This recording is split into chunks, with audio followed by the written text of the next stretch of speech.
മനുഷ്യക്കടത്തും മതപരിവർത്തനവും ആരോപിച്ച് അറസ്റ്റിലായ സന്യാസിനികൾക്ക് ജാമ്യം ലഭിച്ചതിന് പിന്നാലെ ബജ്രംഗ് ദളിനെതിരെ പരാതി നൽകിയിരിക്കുന്നു റെയിൽവേ സ്റ്റേഷനിൽ സന്യാസിനിമാർക്കൊപ്പമുണ്ടായിരുന്ന യുവതികൾ.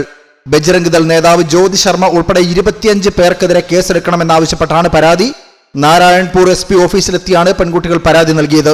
ഇവരെ കടത്തുന്നു എന്നാരോപിച്ചായിരുന്നു സന്യാസിനിമാരെ തടഞ്ഞുവെച്ചതും അറസ്റ്റ് ചെയ്തതും. സഞ്ചാര സ്വാതന്ത്ര്യം നിഷേധിച്ചു, പരസ്യ വിചാരണയ്ക്ക് വിധേയരാക്കി, തെറ്റായ മൊഴി നൽകാൻ നിർബന്ധിച്ചു മുതലായ കാര്യങ്ങൾ ചൂണ്ടിക്കാട്ടിയാണ് നാരായൺപൂർ ജില്ലയിൽ നിന്നുള്ള ഗോത്രവർഗ വിഭാഗത്തിൽപ്പെടുന്ന പെൺകുട്ടികൾ പരാതി നൽകിയിരിക്കുന്നത്. CPI നേതാക്കളുടെ സംരക്ഷണയിലാണ് ഇവർ പരാതി നൽകാൻ SP ഓഫീസിലെത്തിയത്.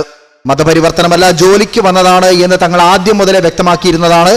എന്നാൽ അത് ചെവിക്കൊള്ളാതെ സന്യാസിനിമാരെ അപമാനിക്കുകയും ഒപ്പമുണ്ടായിരുന്ന 19കാരനെ ക്രൂരമായി മർദ്ദിക്കുകയും ചെയ്തു എന്ന് പെൺകുട്ടികൾ ആരോപിച്ചു. ഇതെല്ലാം ചൂണ്ടിക്കാട്ടിയാണ് പെൺകുട്ടികൾ പരാതി നൽകിയിരിക്കുന്നത്.